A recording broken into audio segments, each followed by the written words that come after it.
অঙ্কে 200 পাবে রে ভাই।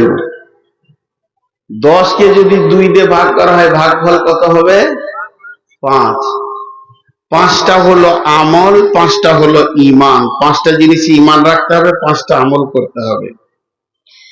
কিন্তু এই আয়াতটা শুরুতে আল্লাহ নিজে একটা ভূমিকা দিয়েছেন। ভূমিকাটা আমার লয়, আল্লাহর আয়াতের ভূমিকা শুনিয়ে দিই। আল্লাহ বলছেন শুধু পশ্চিমে আর পূর্বে সাজদা করার নাম ইমানদারি নয়। তার মানে শুধু নামাজ পড়ে দিয়ে তুমি ইমানদার বলে পরিচয় দেবে হবে না। তার কারণ হচ্ছে পশ্চিমে নামাজ পড়া, পশ্চিমে সাজদা করা মানে নামাজ পড়া। আর কাবার পশ্চিমে যারা আছে তারা পূর্বে সাজদা করে, কাবার উত্তরে যারা আছে দক্ষিণে সাজদা করে, কাবার দক্ষিণে যারা আছে তারা উত্তরে সাজদা করে। এক কথায় সারা পৃথিবীকে কেন্দ্র করে আমার রব বলছে খালি তুই নামাজ পড়ে দিবি, নিজেকে ইমানদার বলবি, ইমানদার আমি মানি না।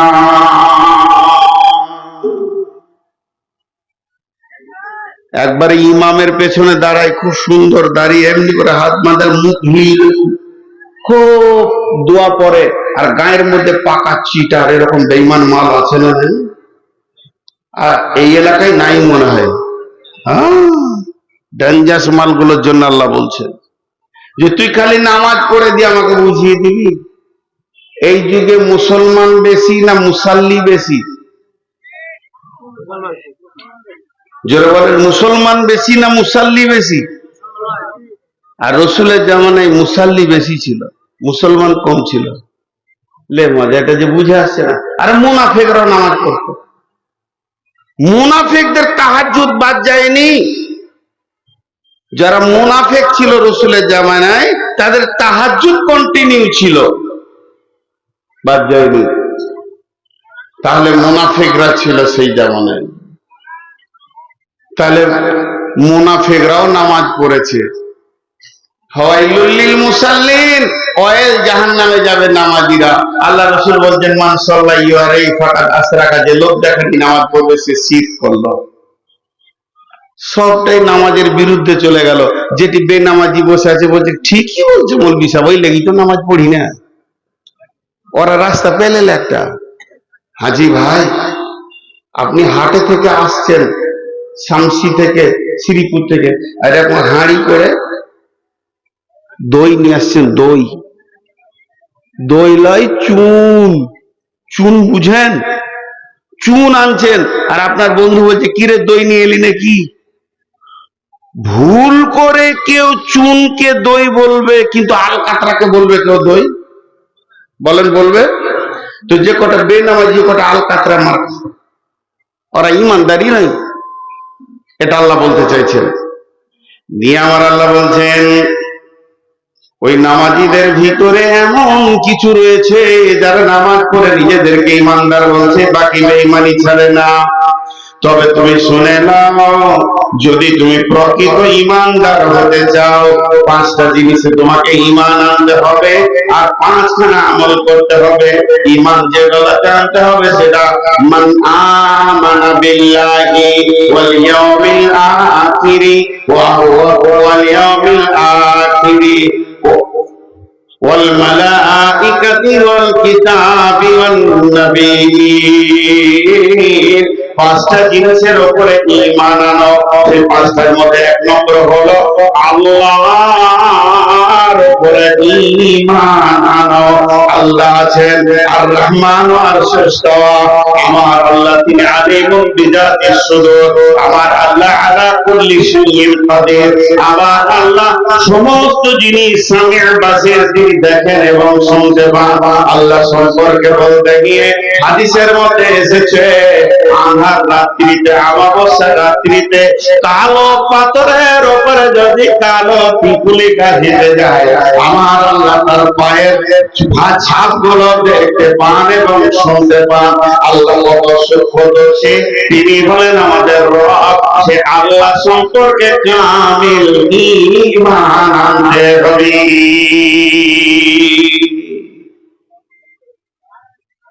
আল্লাহকে আল্লাহর মতো করে ডাকতে হবে। কথাটা বুঝাতে পেরেছি? আল্লাহকে আল্লাহর মতো করে। একটা গল্প শোনাবো। শুধু আল্লাহ নিয়ে 3 দিন বক্তব্য রাখলাম এবছর। আল্লাহ 3 দিন বক্তব্য রেখেছি। এখন যদি শুধু আল্লাহ শব্দের উপরে কথা বলা হয় আর কোরআন থেকে দলিল দেওয়া হয় আমার আল্লাহ কেমন, আমার আল্লাহ কতটা শুনতে পায়, তার জাত, তার সিফাত, তার ক্ষমতা, সব কথা বলতে গেলে অনেক লম্বা হয়ে যাবে। এই পর্যন্তই ছেড়ে দিলাম আল্লাহর ব্যাপারে। খালি ছোট্ট একটা উদাহরণ দিব। উদাহরণটা মন দিয়ে শুনবেন, উঠাউঠি করিয়েন না। যে কটা লোক আছেন খুব ভালো লাগছে আজকে, কতটা ভালো লাগছে আপনাদেরকে আমি আমার বুকের ভাষা বুঝাতে পারছি না। গল্পটা আপনারা শুনেছেন, ইউটিউবে শুনে থাকবেন। আবার একবার বলছি, এক বাদশার অসুখ হয়েছে, মনোরোগ। গল্প এটা, আবার বুখারী মুসলিম বলবেন না। ওর মনে শান্তি নাই। আর সারা পৃথিবীর যত বড় বড় ডাক্তারখানা ছিল, আমেরিকা, সিঙ্গাপুর থেকে নিয়ে ইংল্যান্ড পর্যন্ত চেক আপ করে চলে এলো, সবাই বলছে কোনো রোগ নাই। ডাক্তার রোগ ধরতে পারছে না, তো ও এবারে মৌলবীর কাছে যাবে। বাদশাহ বসে আছে আর হাই রোডে একটা মৌলানা সাহেব যাচ্ছে। ওই মৌলানাকে ডেকে নিয়ে, তো সৈন্যকে বললো, এসে বললো যে স্যার এই ব্যাপার, হুজুর সারা দুনিয়ার কোন ডাক্তারকে বাদ দিইনি, পৃথিবীর বড় বড় ডাক্তারকে দেখিয়েছি, সবাই বলছে কোনো রোগ নাই, খালি মন আমার শান্তি হয় না। মৌলানা সাহেব তখন বলছে কি, বিসমিল্লাহির রহমানির রহিম, আলা বিযিকরিল্লাহি তাতমাইন্নুল কুলুব। তুমি যদি আল্লাহর জিকির করো, আল্লাহর জিকিরে, আল্লাহর নামে, আল্লাহর গুণগানে, আল্লাহর জাতে, আল্লাহর সিফাতের নামে এমন গুণ লুকানো আছে, যখন তুমি সুবহানাল্লাহ, আলহামদুলিল্লাহ, আল্লাহু আকবার করবে, যখন তুমি ইস্তেগফার করবে, তখন তোমার দিলের ভিতরটা প্রশান্তি পাবে, দিল তোমার ঠিক হয়ে যাবে। ঠিকই নাকি? বলে হ্যাঁ। তাহলে একটা কাজ করো, এই সৈন্য, যাতে একটা তসবিহ কিনে নিয়ে আয়। তো মোটামুটি করে করবো, কবার করব? তো মৌলানা সাহেব বলছে হাদিসে আছে রাসূলুল্লাহ সাল্লাল্লাহু আলাইহি ওয়াসাল্লাম পার ডে কম বেশি 100 বার ইস্তেগফার করতে। তো 100 বার করে চালাও। কদিন চালাবো? মাস 2-3 চালা। বলে চলে গেছে মৌলভী সাহেব। ও কিন্তু খুব তসবিহ করছে। ঠিক 4 মাসের মাথায় আবার মৌলভী সাহেব এই রাস্তা দিয়েছে। সৈন্যকে বলছে ধরে লে ওকে, বান খোঁটাতে ভালো করে বান, পিছা দিকে হাতকে মুড়ে বান। ওকে দেখি আমার কলিজা জ্বলে গেছে। আমাকে বলে গেল আমি 3 মাস 4 মাস চালিয়ে দিলাম, এখনো পর্যন্ত আমার দিলের কোনো পরিবর্তন নাই। ওই মুহুরি, কলম খাতা নিয়ে আয়, লিখ, আগামী কাল সকাল 8টায় কতল হবে। বাদশাকে ধোঁকা দেওয়ার কারণে প্রতারকের ব্যবস্থা, কাল কতল হবে। এবার মৌলানা সাহেবকে বাদশা বলছে, জি মরি তো যাবে কালকে, তো তোমার জীবনে কোনো শখ আছে? আমি শখটা মিটিয়ে দেবো। তো মৌলানা সাহেব বলছে মরি তো যাবো, তো শখ আর কি আছে? শখ কিছু নাই, এমনি বুড়াতি কালের মানুষ। তো একবার আপনার গদিটা আমাকে বসতে দেন, কাল বেলা 8টা পর্যন্ত আমি বাদশা থাকবো, এইটুকু দেন। আমার জীবনে তো মনে শান্তি পাবো যে মরলাম তা মরলাম, বাদশা হয়েই মরলাম, তারপর আপনার গদি আপনার থাকবে। মোহরিকে বলছে লেখা হয়ে গেল, গদি ছেড়ে দিলে। এখন বাদশা হয়ে গেল মৌলভী সাহেব, আর বাদশা হয়ে গেল সাধারণ মানুষ। বেলা 8টা পর্যন্ত ভিড় লেগে গেছে এরকম যে আলিমকে কতল করবে, লোকের ভিড় কি কম হবে গো? সবাই কেউ বলছে আহা এত বড় আলিমটা মেরে দেবে রে, কেউ কি বুঝাবার নাই রে, নানা রকম কথা। এরই ভিতরে এক বাদামওয়ালা চলে এসছে। বাদাম, ভালো বাদাম, বাদাম খান, আপনি খান, বাড়ির জন্য নিয়ে যান, বালি ভাজা বাদাম, লে মজা। এই ভিড়ে ও আমরা নিজের ব্যবসা শুরু করে দিয়েছে। তখন মৌলভী সাহেব বলছে, মৌলভী সাহেব লায়ার, এখন বাদশাহ, সিপাহী 2 জন গিয়ে বাদামওয়ালাকে ধরে নিয়ে এসো, বাদামওয়ালাকে ধরে আনা হলো, বাদামওয়ালাকে বলা হলো ওকে খুঁটিতে বেঁধে দেওয়া হলো। দিয়ে মৌলভী সাহেব বলছে ও বাদাম বাদাম করে চিল্লাইছে, এর জন্য আমার কানে লেগেছে, আমার কানে এত লেগেছে, বিরক্ত লেগে গেছে, আগামী কাল সকাল 7টায় ওকে কতল করা হয়নি।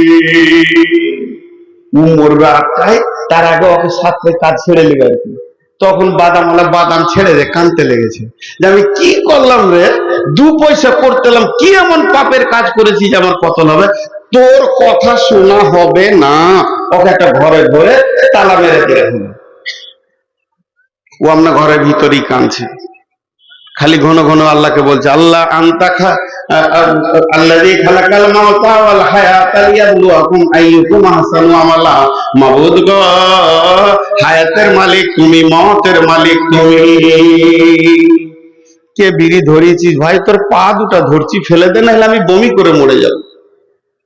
কে বিড়ি ধরিয়েছিস ভাই? আরে বিড়ি কি তোকে এখন খেতে মন গেল এই বায়ান শোনার পরও? হ্যাঁ, খেতে বিড়ি।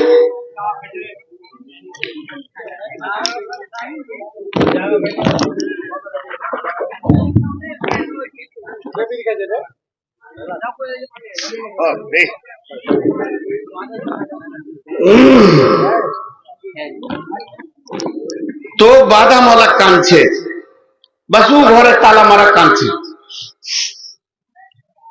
আবার বসছে বন্ধটা। আচ্ছা, এ হারামখোররা কোন জাহান্নামে যাবে রে? হ্যাঁ, কিছু খুঁজে পেছে না। তো রাত্রি গভীর হয়ে গেছে। এবার মৌলানা সাহেব বাদশা কি বলছে দেখেন। সিপাহী,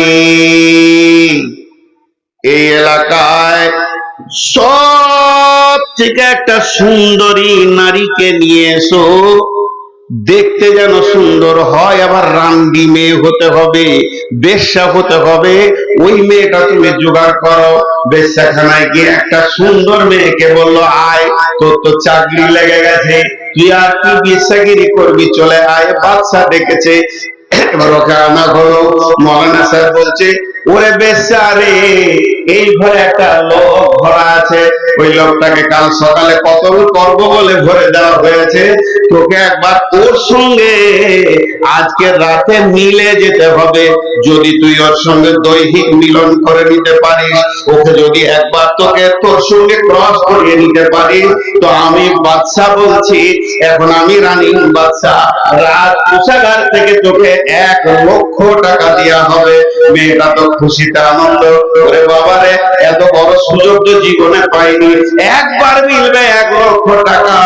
মেয়েটা ভিতরে ঢুকে গেল, ঢুকে যাওয়ার পর শরীরের সমস্ত কাপড় খুলে ফেলে দিয়েছে, কিছুই নাই, নাঙ্গা হয়ে দাঁড়িয়ে আছে, আর ওকে খালি বারবার নিচের দিকে টানছে, তুমি তো মরেই যাবে, চলে যাবে, একবার আমাকে ব্যবহার করে নাও, জীবনের স্বাদটা তুমি মিটিয়ে নাও। কিন্তু না, চোখের পানিতে অঝর নয়নে শুধু কাঁদতে রয়েছে। এমন সময় মৌলভী সাহেব বাদশাকে বলছে চলেন, এখন তো রাত্রি 1টা-2টো হতে চললো, ওরা দুজনে কি করছে একবার দেখি। দরজার ফাঁকে দুইজনে বায়োস্কোপ দেখা করে দেখছে, ছোট করে দেখছে, মেয়েটি যেন বারবার ছলনায় তাকে ডাকছে, আর বাদামওয়ালা অঝর নয়নে কাঁদছে, একবার মেয়েটার দিকে তাকায় না। এই দৃশ্যটা দেখার পর বাদশা মৌলানা পা দুটা জড়িয়ে ধরে বলছে হুজুর আমাকে মাফ করে দেবেন, আমি আপনাকে কতলের পরোয়ানা দিয়েছি, ওটা আমি কাগজ ছিঁড়ে ফেলে দিলাম, আপনি আমার চোখকে খুলে দিয়েছেন, বিবেককে খুলে দিয়েছেন, চোখের পানিতে যে আল্লাহকে ডাকতে হয় এটা আমার জানা ছিল না। ওই বাদামওয়ালা যেমন করে আল্লাহকে চোখের পানিতে ডুবলে কাঁদছে, একটা যুবতী সুন্দরী তাকে আকর্ষণ করতে পারছে না, আর আমি যখন আল্লাহকে ডেকেছিলাম এইরকম চোখের পানিতে ডাকিনি, কাজ কারবারের ভিতরে খালি তসবিহটাকে টেনেছি আর কাজ কারবার করেছি। আমি যদি ওই বাদামওয়ালার মতো একবার চোখের পানিতে আল্লাহকে ডাকতাম, আমার আল্লাহ দিলের লোককে সরিয়ে দিত।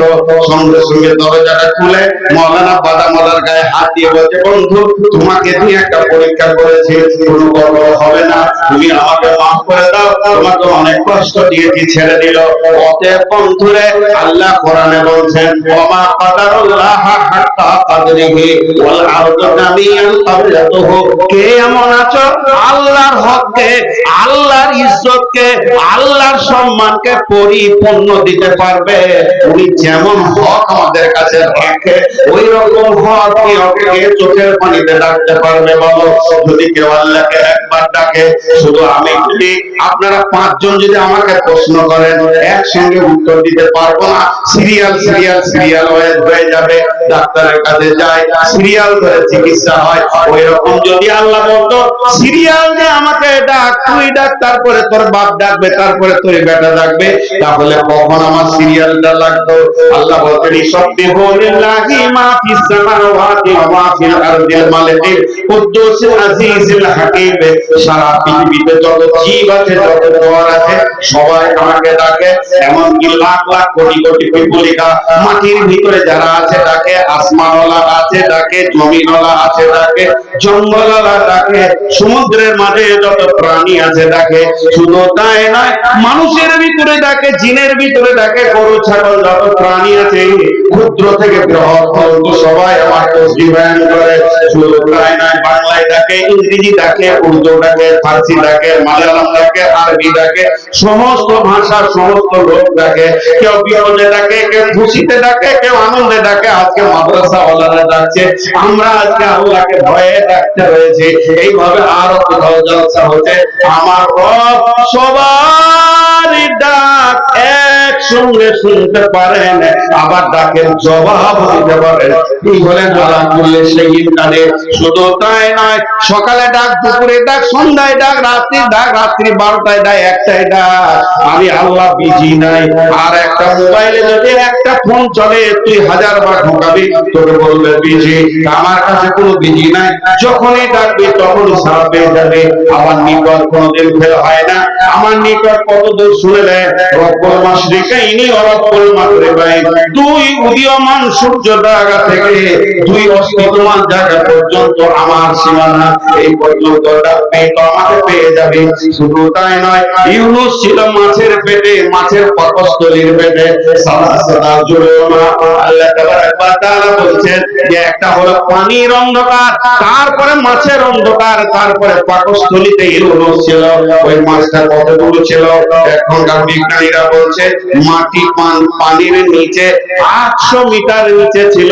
ওই পানির পাটের পেট থেকে হযরত ইউনূস বলছেন, লা ইলাহা ইল্লা আনতা সুবহানাকা ইন্নী কুনতু মিনাজ জালিমিন। এই খবর আল্লাহর কাছে পৌঁছেছে।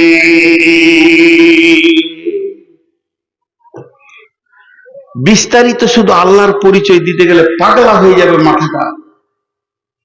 রাত্রি 12টায় জালসা শেষ হবে, বাড়িতে গিয়ে দেখবেন মা ঘুমিয়ে আছে, খালি মশারিটা তুলে বলবেন, মা, মারবে কালে সর, ক্লান্ত হয়ে ঘুমাচ্ছি তো মা। আর না হলে সকালে ডাকবেন মা, মা কি বলবে, কিরে বেটা, মা, কি বেটা, মা, কি বেটা, মা, কি বেটা, মা, কি বেটা, মা। এবার লাঠি ধরবে, বিরক্ত করতে এসছিস, বলছি কি বেটা, তো বিরক্ত করতে। 20 বার মাকে মা বললে মা লোড নিবে না। আল্লাহ বলছে, চলে এখানে আমাকে বল, সারাদিন বল, আমি জবাব দিতে পারবো, আমার বিরক্তি নাই। এই আল্লাহর উপরে ঈমান, ওয়াল ইয়াউমিল আখিরি, আখিরাতের প্রতি ঈমান আনতে হবে। নাম্বার 2, আখিরাত কাকে বলা হয়? যখন থেকে নিঃশ্বাসটা বন্ধ হয়ে যাবে, তখন থেকে আখিরাতের রাস্তায় যাত্রা শুরু হয়ে যাবে। একটা কবর হলো আখিরাত, কিয়ামত আখিরাত, পুলসিরাত আখিরাত, জাহান্নাম আখিরাত, জান্নাত আখিরাত। মওতের পর থেকে নিয়ে জান্নাত জাহান্নাম পর্যন্ত একটা লম্বা জিন্দেগি রয়েছে। এর উপরে বিশ্বাস রাখতে হবে। কতটা বিশ্বাস রাখতে হবে? যেমন সকালে সূর্য উঠলে পৃথিবী দেখতে পায়, ওই রকম চোখে দেখার মতো আখিরাতকে বিশ্বাস করতে হবে। সাহাবীটার নাম হযরতে বুরাইদা। হযরতে বুরাইদা রাদিয়াল্লাহু তাআলা আনহুকে বিশ্বনবী বলছেন, বুরাইদা রে, বুরাইদা বলেন লাব্বাইক ইয়া রাসূলুল্লাহ। নবীজি বলেন, বুরাইদা তুমি তোমার ঈমানের খবর বলো। হযরতে বুরাইদা বলেন, ইয়া রাসূলুল্লাহ আমি ঈমানে 100তে 100 মজবুত আছি, আমার ঈমানে কতটুকু কমেনি। নবীজি বলেন, বুরাইদা রে তুমি যে ঈমানের এতটা দাবি করলে, এত বড় তুমি দাবি করলে, তো কেন তোমার দাবিটা আমাকে বুঝিয়ে দাও। হযরতে বুরাইদা রাদিয়াল্লাহু তাআলা বলেন, ইয়া রাসূলুল্লাহ আমি সকালে যখন উঠেছি তখন যেন জাহান্নামের ভয়ে আমার দিল থরথর করে কাঁপছে এবং জান্নাতের আশাতে যেন আমার দিল বিগলিত হয়ে যাচ্ছে। খোদার নবী গো, জাহান্নামের চিৎ, জাহান্নামের আর্তনাদ আর আগুনের গর্জন যেন আমার কান শুনতে পেয়েছে। আমি যেন মনে হচ্ছে দুই চোখে দেখতে পেয়েছি জাহান্নামের অবস্থান এবং জাহান্নামীদের অবস্থান, আর তাদের চিৎগুলো আমার কানকে ঝাঁঝরা করে দিয়েছে। আপনার কথার জাহান্নাম অক্ষরে অক্ষরে মিলে গেছে, আল্লাহর কালাম পাক আর জাহান্নাম অক্ষরে অক্ষরে মিলে গেছে। এবং আপনি জান্নাতের ব্যাপারে যেমন বলেছেন আঙ্গুর দিয়ে, ফল দিয়ে, কলা দিয়ে আর আনার দিয়ে সাজানো আছে, ও ইয়া রাসূলুল্লাহ আমি যেন ওইভাবে জান্নাত স্তরে স্তরে সাজানো দেখতে পেয়েছি। কি হবে?